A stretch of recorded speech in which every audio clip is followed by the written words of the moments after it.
Thanks, Steve. We're ready to go racing at Oulton Park. It's the second race of the weekend for the Carrera Cup GB drivers. They raced yesterday, and it was Harry King that scored yet another victory. That's 4 from 5 now. However, the reversal of the grid for race 2 in Carrera Cup GB is between 4 and 6, and of all the places you don't want it to be the full number, that's what it turned out to be, because Oulton is not the easiest place at which to overtake. It is indeed 6 that was the number pulled for the reverse grid. So the race 1 winner Harry King starts 6th, and Scott McKenna, last year's Ginetta GT5 champion, will start on pole position. Green flag lap underway. Everybody is on wets apart from John Ferguson, we were told, who had left the collecting area on slicks. That is him in the background. So he's either had a lot of wheel spin up dearly or is sluggish away. However, it's going to be interesting to see what his pace is like early on, and if and when we get to that tipping point that the slick tyre starts to work. I have to say, if I was looking at this race, I'd be starting on slicks. Even if I'd driven around on the warm-up lap and seen the track, it's going to be slick. So if John can keep it together and pass without going offline, he's got a good chance. Here's your grid. Scott McKenna is the man on pole position for race 2 of the weekend, round 6 of Carrera Cup GB. Sam McLeod with him at the front of the grid, ahead of Matty Graham and Lorcan Hannafin. Josh Webster and Harry King are on the 3rd row. Ross Wiley is on row 4 with Will Martin alongside him, ahead of Mark Kimber and Ryan Ratcliffe. Dorian Mansilla and Esme Hawkey come next, those last 3 having had a great battle in race 1 yesterday. The 7th row of the grid is where you find Aaron Mason, who had a lot of arm and shoulder pain after contact in yesterday's race. He ultimately withdrew. Justin Sherwood won the AM category yesterday. He lines up ahead of Lee Frost, Lucky Carer, Justin Armstrong, and the pioneering John Ferguson on slicks. Now, are we going to see anybody bail for the pit lane at the end of this final formation lap to think about putting slick tyres on, or are they going to stick with what they have got? Let's find out, because the cars are heading towards the grid. The road is drying, no question. There's a hint of blue sky, which we have not had for at least 24 hours around this area, and everybody weaving around. But you can see how much drier now the road is than it was even 20 minutes ago. So if you are going to try and go the full distance on wet tyres, tyre preservation is going to be key.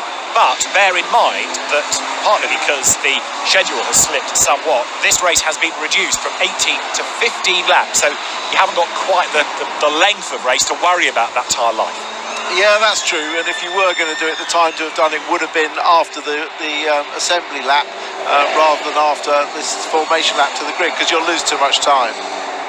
So you're stuck with it, pretty much. The teams are there. Look, they've got all choice of tyres just in case. If you had a safety car, of course, you might roll the dice because you'd lose less time net. However, let's see. There, John Ferguson slots into position. It is going to be a 15-lap or 25-minute race. Lights go red. It is round 6 of Carrera Cup GB. It is go, and a good start made by Scott McKenna from pole position. But what progress of King and Webster from the 3rd row as they dive down towards Old Hall. Good start by Matty Graham to go ahead of Sam McLeod there as they turn through Old Hall. Webster is ahead of King, who's out wide. Esme Hawkey arrives backwards, so the Pro-Am Championship leader heads backwards towards the tyre stack. Can she recover from that? We'll find out as the leaders plunge through Cascades for the first time in the rather crossed up Harry King. Yeah, Lorcan Hannafin. Oh, look, John Ferguson just struggling to stay on the track. He's just stayed on. Needs to give it a little bit of time to get some heat into those tyres. Yeah, Lorcan Hannafin dropped back a lot on the start. Didn't make a very good start at all. But the 281 team cars absolutely flew away.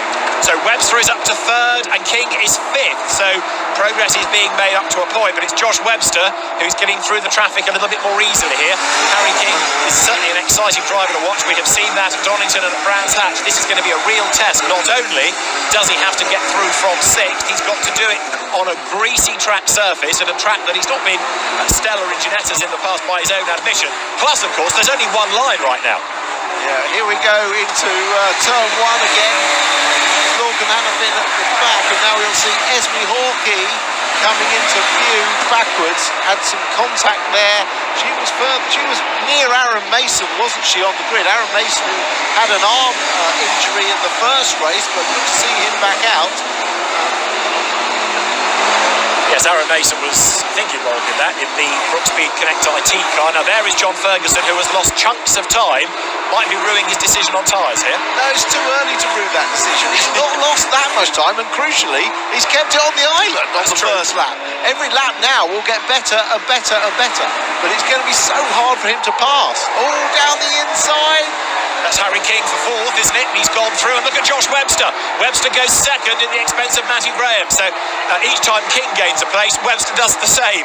So Webster then for Team Parker Racing, splitting the red line cars as they go into Island Bend. Hannafin now comes up to have a go against Sam McLeod, who, remember, was on the outside of the front row of the grid. So McLeod's dropping back through the pack here. The all-red car of Ross Wiley looking to make progress as well. Yeah, I think Matty Graham ran wide on the exit of Cascades there, and that just gave the opportunity to Webster to nip through. Here we go, watch the second black car. Yeah, he has a moment sliding going in, actually. Lost the rear just turning in, didn't he? And that's what made it easy for Webster to get through. And now, therefore, Harry King is going to be looking to try to find a way past Matty Graham as well. There goes through car number 10, that is Will Martin. Morgan Hannafin, number 23, another graduate of Ginetta Junior Racing, comes into Lodge Corner. But for the race lead now, Josh Webster crawling all over the back of Scott McKenna. Josh, who won this championship back in 2014, all over the back of the Ginetta GT5 champ of last season, whose car starts to get a little bit tail happy. Remember, these are 4-litre, 485 horsepower cars. They're side by side for the lead, and Josh Webster will get the job done going into Old Hall Corner. So he leads, and Harry King is still stuck in fourth place. Yeah, this is the benefit of experience. Josh has raced. Look how he's already cooling the tyres on the wetter part of the track, but he's plenty of experience in these cars, both in Carrera Cup, where of course he was champion, and Porsche Junior Scholar for 2 years, and also in the Super Cup. So he really has the feel for these cars in different conditions. It's much more difficult for a rookie to pick up the pace straight away. Oh, looking up the inside, little bit of contact. Harry King still pushing it, can't get through. Harry King did the fastest lap of the race last time, so he's certainly not settling for fourth, is he? He can see teammate Webster getting away. King looks to the inside line. That's really brave. Down the inside of Hislop, she's got the job done. Fantastic. A typical Harry King move that. You don't think it's possible, and he gets it done. And he's seeing his teammate and championship rival Webster getting on up the road, and he wants to make a move. Esme Hawkey in the pit lane. Remember, the car was off the road at the first corner at Old Hall. Right, so Harry King, fastest lap last time. He's up into third place. Next target, Scott McKenna. And, of course, we're on lap 3 of 15, so he's got time left in which to do this. Yeah. Watch it, he fakes to go to the outside and then comes right across the inside. And a very clean pass indeed. And given plenty of room, in fairness, to get the move done. So the championship leader, Harry King, up into third place, part of the British Racing Drivers Club Rising Stars programme to nurture young British talent, added to which he is the Porsche GB Junior, so lots of people supporting his career. Harry King himself putting a lot of his success and tutelage down to Chris Hodges, double British Touring Car champion, but Harry King then charging up the order and into third place. In the classes, Pro-Am is led by Ryan Ratcliffe, and they're going through in number 98 is the Am leader. That is Lee Frost, who has got Aaron Mason, who is a Pro-Am, tucked up behind him. You see, there it is, the Brookspeed IT Connect car hunting down the Am leader. So Aaron Mason trying to work his way through the pack, and he might be able to do so here. He's got the tighter line coming out of Island Bend. The next car in the queue is that of Justin Sherwood. He is the second Am, so he is the driver of the class results, chasing after Lee Frost here, who was a winner at Brands Hatch, remember. A little nudge on the front of Aaron Mason's car was when he touched Esme Hawkey. Remember, it was Esme Hawkey that put Aaron's teammate off at Brands Hatch. That was Mark Kimber, who had a huge accident. In fact, the Brookspeed Connect IT team had to do a full chassis rebuild, go over to Germany, buy a new shell, rebuild the car between Brands and here. So he probably thought, a bit of payback time. And Esme, for her part in that, got a grid drop by way of a penalty for yesterday's race, in which she finished second in the Pro-Am class. Right, whoops, another one is off. Now that has the look of being a Simon Green Motorsport livery, which means it's either Frost or the car of Lucky Carer, but the car is off at Druids. And does this answer the question? It's Lucky Carer, isn't it? Number 24, yes, it is. Lucky Carer slides off the road and hopefully can dig himself off the grass there. How's our friend John Ferguson doing? Well, he's set his fastest lap on the last lap, but he's still some 9 seconds slower than the leaders, unfortunately. So there he is. It hasn't quite come to him, and he's running out to a third of the way through the race already.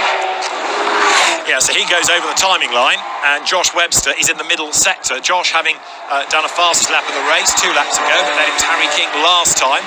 And here battles rage on, number 44, which is the car in the hands of Dorian Mansilla, the son of Enrique Mansilla, who was a Formula Ford 2000, Formula Ford 1600, and then Formula 3 racer in this country in the early 80s. Dorian in the Super Cup last year, Carrera Cup GB this, and he's crawling all over the back of Mark Kimber as the road dries and the tyres lose their edge. They're getting ever so tail happy. They're good to watch as King goes second on the inside at Druids. He's got his nose in front, he's got the job done, surely. Yes, he has. Harry King then on the inside line, down towards Lodge. He'll get the job completed, I think, as he turns into the next corner. McKenna on the outside, locks up. He's not giving up without a fight, but King goes through, and now the fascination begins as he concentrates on catching Josh Webster. Straight away, he pulls away from McKenna. He cools the tyres, look, on the wet part of the road, and he's got to make up 1.9 seconds. Yeah, this was a good battle. Scott McKenna didn't make it easy for him. They went side by side all the way through Druids and down to Lodge. It was only when they got to Lodge and McKenna had a little lock-up that King got through. So now let's start looking at sector times and see what he can do. Even with the overtake, he was 2/10 quicker than Josh Webster last time. Field pouring out of Cascades. 5th McLeod, 6th Hannafin, 7th the all-round car there of Ross Wiley, and 8th is the car of Will Martin, who's been another of the impressive rookies into the championship. Great to have so many new names and young drivers coming into the Pro and the Pro-Am class this year. Yeah, in fairness, we've got more professional category drivers than any other category, which is great to see. That so many young guys see this as a future career. Oh, hitting that curve way too hard. Lorcan Hannafin and Ross Wiley, who was just following his line, did exactly the same thing. But that's not good for your front end geometry, I can tell you. Not good for your fillings either, I don't think, as you rattle back onto the ground. So up Clay Hill they go. There are bits of Porsche lying in the road at Hislop, over which Justin Sherwood drives. So Hannafin, despite the curb hopping, fending off Ross Wiley, and actually still sitting on the back of Sam McLeod, isn't he, as they drop down towards Lodge Corner now. We're on lap 6. The lead gap was 1.9. He's down to 1.4 seconds already. So King straight away taking half a second out, and Will Martin has been off at Druids. Yeah, same place we saw Lucky Kera go off. It is obviously a bit slippery turning in there. The car is quite unbalanced as well. So 9/10 pulled back in a lap by Harry King. He's just done a 1:31.0, plays a 1:31.9 of Josh Webster. Harry King then from 6th on the grid, hunting down the 2014 champion, his teammate, the race leader Josh Webster, as here 5th, 6th, 7th, Sam McLeod, Lorcan Hannafin and Ross Wiley attack Cascades. I can tell you the cars are not very nice. Someone's lost their front splitter. We'll keep an eye out to who that is. But the cars are really not very... Oh, it's actually Hannafin. Oh, is it? Oh! This could be ugly, and it is, because the spinning Hannafin harpoons McLeod, who rotates, and they've all got to sort themselves out. Ross Wiley gains 2 places. Finally, a bit of good luck goes Ross's way, having been excluded at Brands for a technical infringement, but he gets through the melee and picks up 2 places, so he goes 5th. And the innocent party in all of that really was Sam McLeod. Yeah, well...